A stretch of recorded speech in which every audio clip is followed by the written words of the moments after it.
Hey everyone, thanks for joining us for a deep dive into what is quickly becoming one of the most concerning situations we've seen in the region in quite a while. Yeah, we're talking about this rapidly escalating conflict between Iran and Israel. We've been poring over all the latest from the Associated Press, live updates, breaking news, you name it, from October 1st and 2nd. And we're going to break it all down for you because, honestly, it's a lot to process. It really is. So let's just dive right in. Imagine this. It's evening in Tel Aviv. People are out and about. Just enjoying their night. Exactly. And we're talking about a bustling boulevard in Jaffa, a place known for its mix of Arab and Jewish residents, really a vibrant area. And then suddenly gunfire erupts. 6 people are dead, including the attackers. Just chaos, absolute chaos. And as horrific as that attack was, and it was horrific, it was just the beginning. It really was, because almost immediately after the news of the Tel Aviv attack, this wave of missiles, at least 180 of them, is launched from Iran towards Israel.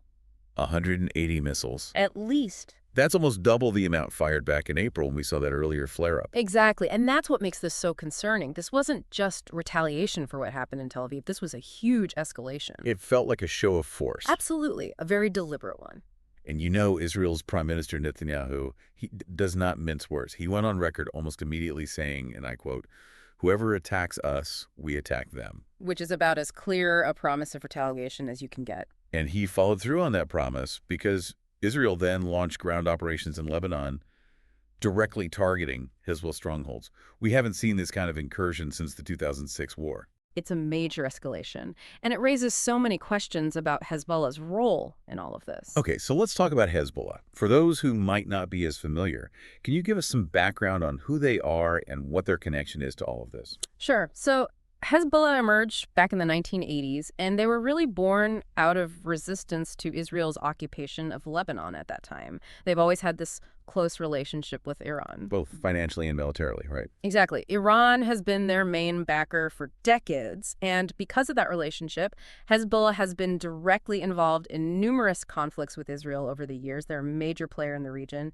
and they've been a constant thorn in Israel's side. And with Israel directly engaging them now with these operations inside Lebanon, it really puts Hezbollah in a tough spot, doesn't it? Absolutely. This is uncharted territory in a lot of ways. I mean, Hezbollah has always presented itself as kind of the defender of Lebanon against Israeli aggression. So they can't just stand by and watch while Israel operates within their borders. Right, they have to respond in some way. But going head-to-head with Israel's military, that's a gamble. A huge gamble. Yeah. And it's not just about Hezbollah and Israel anymore. This whole situation has really grabbed the world's attention. It feels like everyone's holding their breath to see what happens next. And the global reaction has been really interesting to watch. It has. The United States, for example, they immediately came out with their full support for Israel's right to defend itself, which, I mean, no surprise, they're Israel's closest ally. Right, but it went beyond just words this time. Hmm. The U.S. is actually providing Israel with missile interceptors. That feels significant. Yeah. It is. It's a clear message to Iran and its allies. It's one thing to offer verbal support, but when you start providing that level of military assistance, you're signaling a much deeper commitment.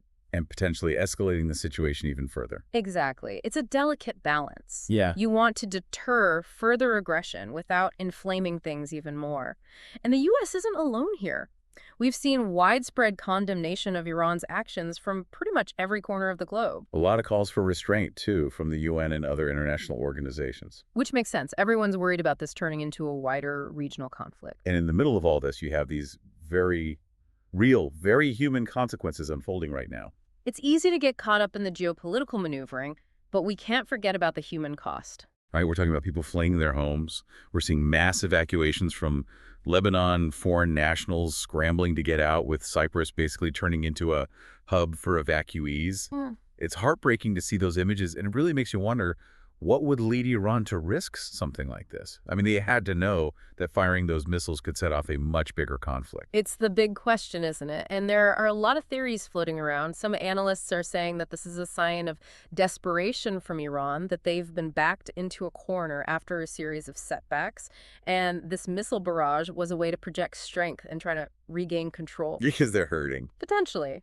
Remember the assassination of Hezbollah's leader Hassan Nasrallah a few weeks back? That was huge. Yeah. And then there were those pager explosions that took out several high-ranking Hezbollah figures, too. Right.